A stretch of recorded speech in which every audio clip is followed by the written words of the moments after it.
All right, so we're going to install this four-way flat mounting bracket on our trailer hitch, and that holds on to the wires, and I'll show you that in just a second. So here we are looking at the back of the car. This is the trailer hitch. That's the bumper. And this is the wire. If you didn't see us installing this, I'll put that link up there. And here's the little bracket we were talking about. And this will screw, oops, get in there. This part, those holes are to screw it right up onto the bumper. And this will push through here like this and just neatens everything up, and this little cap can still go on there. So that's the intent right there. The screws we're going to use. So we're going to zoom in here. There's the trailer hitch, and here we are looking at the hitch itself. I'm sorry. And here's the little bracket, and that's going to go right up there like that.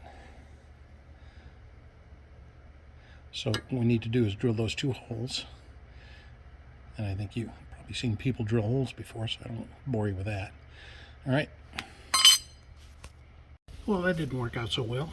Busted both of those self-tapping screws off, so we're going to go with, get rid of that, and we're going to go with making our own tap hole, and then we'll get it all screwed on there. All right, I'll do that then. Okay, so there it is all installed. Let me show you underneath. So I ended up with quarter 20 bolts in there, and that required to thread this, and this bumper material is very thick and very tough metal, so it was not the easiest job in the world.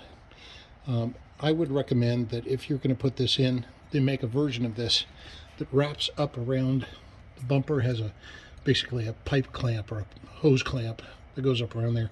Much easier to install than this. So if you're going to do this, I'd recommend one of those. It looks like that would be much easier to do. Anyhow, it did the job. It's hooked in there, and we're all done. So thanks for watching.